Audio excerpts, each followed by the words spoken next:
Assalamualaikum warahmatullahi wabarakatuh. Halo teman-teman, kembali lagi di channel Diari Fisikal bersama saya Persti Ristiana. Nah, hari ini kita akan lanjutkan pembahasan materi pada materi dinamika gerak lurus yang akan kita lanjutkan pada jenis-jenis gaya. Yuk, langsung saja kita pelajari materinya bersama.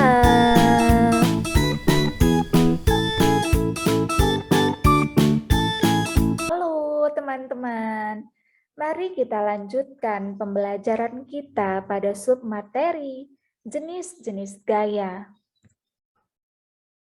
Nah, teman-teman masih ingat ya bahwa gaya merupakan suatu tarikan atau dorongan. Sehingga berdasarkan pengertiannya tersebut kita bisa golongkan bahwa ada dua jenis gaya. Yang pertama adalah gaya dorong. Teman-teman bisa lihat pada gambar ini ditunjukkan bahwa arah dari gaya yang ditunjukkan dengan anak panah berwarna biru adalah menuju benda. Sehingga gaya dorong merupakan gaya yang fungsinya untuk mendorong dan memiliki arah gaya menuju benda. Untuk gaya yang kedua adalah gaya tarik. Nah, kalau kita lihat bersama, gaya tarik ini ditunjukkan oleh tanda anak panah berwarna biru yang arahnya menjauhi benda. Sehingga dapat kita simpulkan bahwa gaya tarik merupakan gaya yang fungsinya untuk menarik dan arah gaya menjauhi benda. Nah, yang selanjutnya adalah gaya gravitasi atau gaya berat yang disimbolkan dengan W. Apa itu gaya berat? Gaya berat merupakan gaya yang diakibatkan oleh adanya gravitasi. Arah dari gaya berat menuju ke bawah atau ke bumi. Dan gaya berat ini digambarkan dari pusat massa benda yang berada pada bagian tengah. Yuk kita lihat pada ketiga gambar di bawah ini. Kita lihat untuk posisi mendatar. Posisi pertama ya, secara horizontal. Kalau kita gambarkan arah dari gaya beratnya menuju ke bawah. Ingat ya, penggambarannya diletakkan dan digambarkan dari pusat massa benda. Kemudian kita lanjutkan untuk posisi pada bidang miring. Arah dari gaya berat selalu menuju ke bawah. Dan pada keadaan vertikal seperti ini, arah gaya beratnya tetap menuju ke bawah. Nah, gaya berat yang disimbolkan dengan W dapat dirumuskan dengan menggunakan persamaan W sama dengan M dikalikan G, di mana W adalah gaya berat dengan satuan Newton, M adalah massa benda dengan satuan kilogram, dan G adalah gravitasi bumi dengan satuan meter per second kuadrat. Nah, gaya yang selanjutnya adalah gaya normal yang disimbolkan dengan N besar. Apa itu gaya normal? Gaya normal merupakan gaya yang diakibatkan oleh adanya benda yang saling bersentuhan bidang permukaannya. Jadi antara kedua buah benda ini saling bersentuhan ya teman-teman. Bisa dilihat di sini ada bagian lantai atau papan sebagai benda pertama dan di sini ada box yang berperan sebagai benda kedua. Nah, kalau kita lihat permukaan papan atau lantai ini bersentuhan dengan permukaan box sehingga terjadilah gaya normal. Nah, arah dari gaya normal adalah tegak lurus terhadap bidang sentuh atau permukaan sentuh benda. Dan gaya normal ini digambarkan dari permukaan sentuh yang berada di tengah. Kita lihat untuk posisi mendatar yang pertama, jadi arahnya adalah tegak lurus membentuk sudut 90 derajat terhadap bidang sentuh atau bagian lantai ya. Kalau di sini lantai, kalau di sini papan ya berarti tegak lurus terhadap papannya atau bidang sentuh antara kedua benda.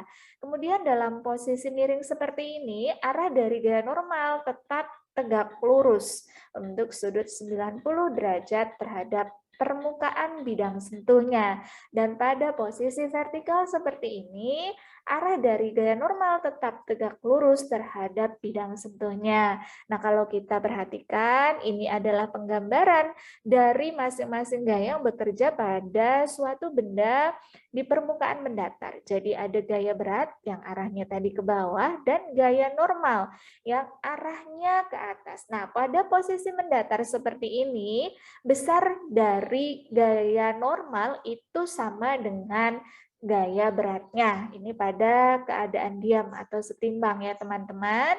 Nah, untuk kondisi yang kedua, pada posisi miring seperti ini, pada permukaan bidang miring, kita lihat karena tadi arah dari gaya berat selalu menuju ke bawah, kemudian di sini ada theta ya, theta di sini adalah sudut yang membentuk antara bidang miring ini terhadap permukaan datarnya, ini disebut dengan theta, sehingga kita bisa uraikan dengan menggunakan vektor. Hasil penguraian vektornya menunjukkan bahwa N dari gaya normalnya ini sama dengan hasil penguraian dari W-nya ya pada sumbu Y di sini, sehingga N-nya adalah W cos theta. Nah, agar lebih jelas, yuk kita kerjakan contoh soal berikut ini. Sebuah balok bermasa 5 kg. Jika gravitasi sama dengan 10 meter per second kuadrat, maka tentukan gaya berat dan gaya normal yang bekerja pada balok jika diam di atas bidang miring yang membentuk sudut 30 derajat terhadap horizontal. Langsung saja kita jawab, kita gambarkan karena tadi di dalam soal diketahui bahwa benda berada pada bidang miring yang membentuk sudut 30 derajat terhadap bidang datar, berarti di sini alfanya adalah 30 derajat. Ini adalah penggambaran dari gaya beratnya ya teman-teman, selalu menuju ke bawah. Dan untuk anak panah berwarna merah ini adalah N, yang arahnya selalu tegak lurus terhadap bidang permukaan sentuhnya. Nah, karena di sini membentuk suatu sudut theta, tadi berdasarkan hasil penguraian W-nya, ya kita hasilkan di sini ini adalah bidang sumbu Y-nya ya teman-teman, yaitu sumbu vertikalnya. Kemudian kalau naik turunnya ini adalah sumbu X-nya. Jadi untuk di sumbu Y-nya kita dapatkan hasil penguraian vektor dari W-nya adalah W cos 30 derajat karena di sini sudutnya 30 derajat, dan di sumbu X-nya di sini kita dapatkan hasil penguraian vektornya untuk beratnya adalah W sin 30 derajat. Nah, tadi ditanyakan W, besar dari gaya berat. Kita tahu bahwa persamaan gaya berat adalah massa dikalikan dengan gravitasi, massanya tadi adalah 5, gravitasinya 10, sehingga hasilnya adalah 50 Newton. Kemudian kita diminta untuk mencari besar gaya normalnya. Teman-teman, kalau kita perhatikan, arah dari gaya normal ini berada pada sumbu vertikal atau sumbu Y. Karena benda dalam keadaan diam, maka kita tinjau sistem ini, benda ini dengan menggunakan persamaan hukum 1 Newton, yaitu sigma F. Karena di sumbu vertikal, maka di sini adalah sumbu Y.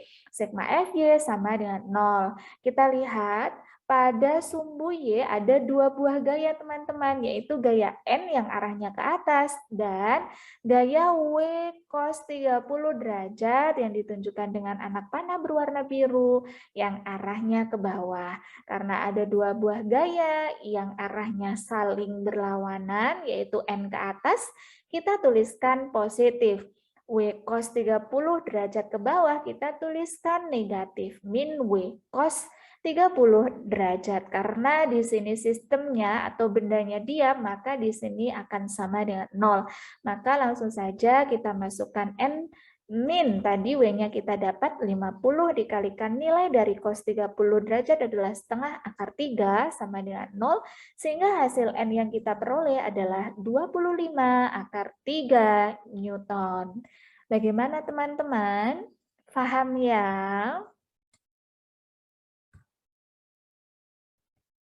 Nah, agar teman-teman lebih memahami materi pada submateri gaya berat dan gaya normal, teman-teman bisa kerjakan soal latihan mandiri berikut ini.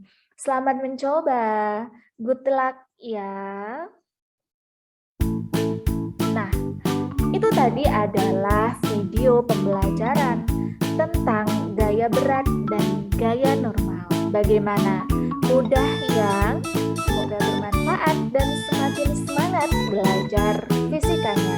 Nantikan video-video asik pembelajaran fisika lainnya hanya di Diari Fisika bersama saya, Persti Ristiana. Sampai jumpa.